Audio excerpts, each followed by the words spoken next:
B.Ed second year language across the curriculum का आज question 21 करेंगे। What are the limitation and benefits of मल्टीलिंग्विज्म।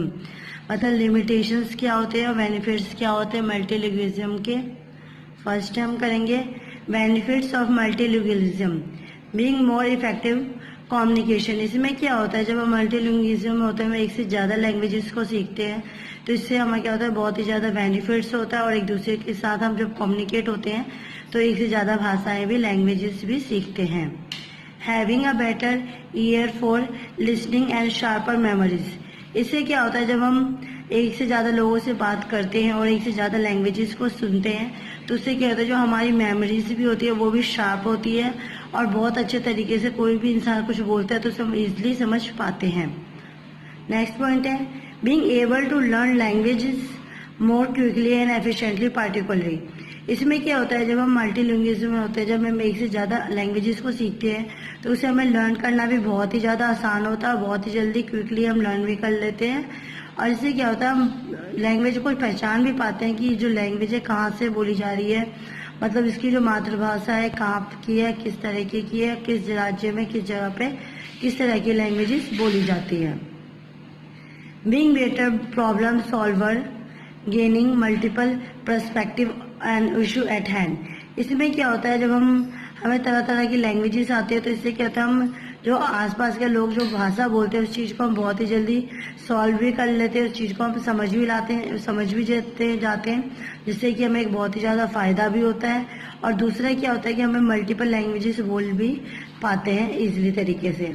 Multilingual children also tend to have overall better analytical, social and academic skills। इसमें क्या होता है, जब हम एक से ज़्यादा लैंग्वेजेस सीखते हैं या फिर बच्चे को भी लैंग्वेजेस आती है तो उससे क्या होता है, वो किसी भी जगह पे अच्छे से इजीली तरीके से पार्टिसिपेट भी ले सकते हैं, चाहे सामाजिक तौर पे हो या फिर एकेडमिक स्किल्स हो या एनालिटिक हो, वहाँ पे वो इजीली तरीके से किसी भी चीज़ में पार्टिसिपेट कर पाता है। नेक्स्ट पॉइंट है knowing more than one language help children feel at ease in different environments. इसमें क्या होता है, हम भी ये जानते हैं कि अगर हम एक से ज़्यादा लैंग्वेजेस को सीखते हैं या फिर बच्चा एक से ज़्यादा जगह पे जाता आता है, उससे क्या होता है, जब वो जगह जगह इन्वायरमेंट चेंज होता है उससे क्या होता है, वो जो लैंग्वेजेस होती है वो भी डिफरेंट लैंग्वेजेस को सीखता है। It creates a natural flexibility and adaptability and it's increase his her self esteem and self confidence। इससे क्या होता है, जब बच्चा एक से ज़्यादा इन्वायरमेंट में रहता है, इससे क्या होता है, इसकी जो नेचुरली फ्लेक्सिबिलिटी होती है, उसकी जो अडेप्टेबिलिटी होती है वो भी इंक्रीज होती है, जिससे क्या होता है कि वो किसी भी लैंग्वेजेस को बोलने में हिचकिचाता नहीं है। उसका जो सेल्फ कॉन्फिडेंस है, उसका जो कॉन्फिडेंस लेवल है वो भी हाई रहता है। वो अपने आप को किसी से कम भी नहीं समझता और ना ही किसी से बात करने में वो हिचकता है या घबराता है। नेक्स्ट पॉइंट है children will develop and appreciated from other cultures and इनेट acceptation of cultural difference. इसमें क्या होता है, जब बच्चा होता है एक से ज़्यादा लैंग्वेजेस को सीखता है तो उससे क्या होता है, उसे तरह तरह के जो कल्चर्स होते हैं उसे भी वो सीखने को उसे मिलता है। प्लस में उस चीज़ को वो अंदर से अंदरूनी तरीके से भी उस चीज़ को, उस कल्चर्स को या फिर डिफरेंट लैंग्वेजेस डिफरेंट कल्चर्स को भी एक्सेप्ट करता है।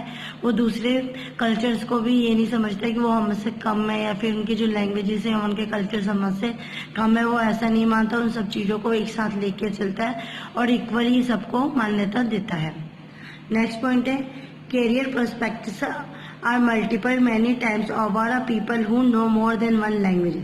इसमें क्या होता है, जब हम अपना कैरियर बनाने जाते हैं या फिर किसी अनदर फील्ड्स में जाते हैं, ऑफिस जॉब्स वगैरह करते हैं, तो इसमें भी क्या होता है, जब हम कहीं भी जाते हैं तो वहाँ पे स्टेट वाइज अलग अलग लैंग्वेजेस होती है जिसे हमें समझना होता है और हर जगह पे अलग लैंग्वेजेस होती है जिसका क्या होता है, एक अलग ही रूप होता है। और जब हम मल्टीपल लैंग्वेजेस सीखते हैं तो इससे क्या होता है, हमें तरह तरह की लैंग्वेजेस आती है जिसे हम इजीली अडेप्ट कर पाते हैं। नेक्स्ट पॉइंट है it has access to multiple language and cultures.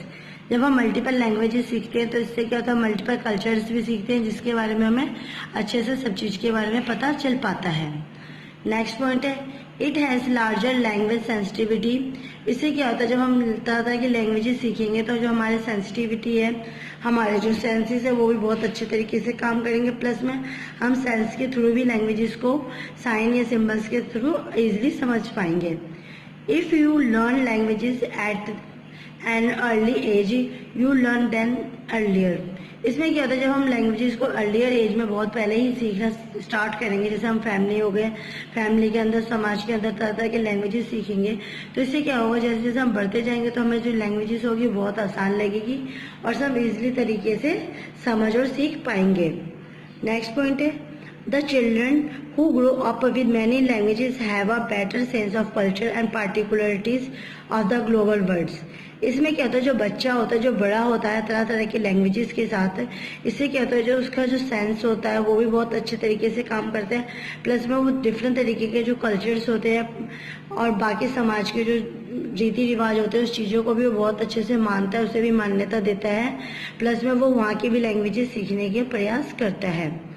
Next point है हमारा, children who learn 2 or more languages have an certain processing that require multilingualism and internationalism and significant advances।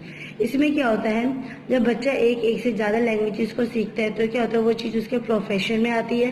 जैसे क्या होता है, वो किसी भी फील्ड में जाता है तो उसे किसी प्रकार की कोई घबराहट या किसी प्रकार का कोई डर नहीं होता, क्योंकि उसे मल्टीपल लैंग्वेजेस आती है और मल्टीपल लैंग्वेज हमारे लिए बहुत ही ज़्यादा ज़रूरी होती है, जिससे कि हम क्या होता है, हमारे जो प्रोफेशनल स्किल्स पर्सनैलिटी होती है उसमें भी डेवलपमेंट होती है और हम किसी भी लेवल पर जॉब वगैरह करते हैं इंटरनेशनल या नेशनल लेवल पर, उसमें भी ये बहुत ही ज़्यादा सहायक होती है। Disadvantages of multilingualism, children who grow up multilingual run the risk that they do not speak the language properly and thus get a lot of problems in the school system।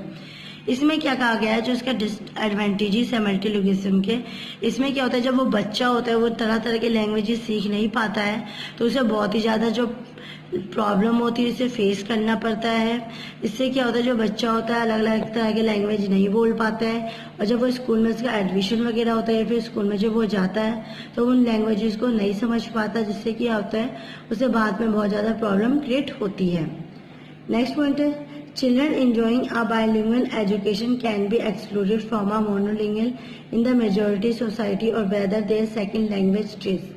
इसमें क्या होता है, जो बच्चा होता है बहुत ही इंजॉय के साथ लैंग्वेजेस को सीखता है जब वो स्कूल या घर में या फिर समाज के साथ रहता है, जिससे क्या होता है वो 2 तरह या फिर एक तरह की लैंग्वेजेस होती है जो कि वो अपने घर और सोसाइटी में सीखता है, उसे समझता है और उसके क्या होता है, जो सेकंड लैंग्वेज होती है उसकी जो सेकंड लैंग्वेज सीखना स्टार्ट करता है। This can have a negative impact on development such and reducing the self confidence of the child. इससे क्या होता है, जब बच्चा क्या होता है जो घर पर लैंग्वेजेस होती है वो बोलता है, फिर उसका जब समाज में जाता है तो लैंग्वेजेस चेंज होती है, उसके बाद जब वो स्कूल में जाता है तो लैंग्वेजेस चेंज होती है, जिससे क्या होता है वो अपने आप को असहाय समझता है और उसके अंदर नेगेटिव इम्पैक्ट आता है, नेगेटिव फीलिंग आती है, जिससे क्या होता है उसे ये लगता है कि वो तरह तरह के लैंग्वेजेस नहीं सीख पाएगा, जिससे कि उसके अंदर एक हीनता की भावना आने लगती है। Language problem in the children whether natural और physical difficulties with pronunciation grammar can be even more difficult to more multilingual children growing up। इसमें क्या होता है, जो लैंग्वेजेस की जो प्रॉब्लम होती है बच्चों में भी बहुत ज़्यादातर होती है, ये नेचुरल तरीके से भी होती है, फिजिकल तरीके से भी होती है, क्योंकि क्या होता है जब बच्चा होता है जैसे जैसे बड़ा होता जाता है उसके प्रोनाउंसिएशन और ग्रामर में भी इसका फर्क देखने को मिलता है कि किस तरीके से वो किसी भी शब्द का प्रोनाउंसिएशन कर रहा है या फिर ग्रामर्स में किस तरीके से वो कर रहा है। तो इससे क्या होता है, जो बच्चा होता है उसे सारी डिफिकल्टीज फेस करनी होती है जब तक वो चीज़ें वो सीख नहीं पाता, समझ नहीं पाता। लास्ट पॉइंट है, if the parent does not speak a language fluently the child will copy the mistakes. इसमें क्या होता है, जो पेरेंट्स होते हैं जिन तरह तरह की लैंग्वेजेस नहीं आती है तो उससे जो पेरेंट्स होते हैं जब वो दूसरी लैंग्वेजेस का यूज़ करते हैं उसमें वो अच्छे तरीके से प्रॉपर नहीं होते हैं और ना ही वो उस लैंग्वेज को प्रोनाउंसिएशन या फिर ग्रामर अच्छे तरीके से लगाते हैं। इससे क्या होता है, जो पेरेंट्स अगर गलती करते हैं वही गलती जो बच्चे घर में उनके साथ रहते हैं तो वो भी यही गलतियाँ को दोहराते हैं और वो भी इसी तरीके की मिस्टेक्स करते हैं, जिससे कि बाद में बच्चों को बहुत ज़्यादा दिक्कत आती है, जिससे जो बच्चे होते हैं उनका भी जो मनोबल होता है वो कम होता जाता है कि वो भी मल्टीपल लैंग्वेज सीख सकें। आई होप आपको आज के एडवांटेजेस और डिसएडवांटेजेस समझ आए होंगे। प्लीज़ मेरी वीडियो को लाइक, कमेंट एंड सब्सक्राइब कीजिए। Thank you for watching.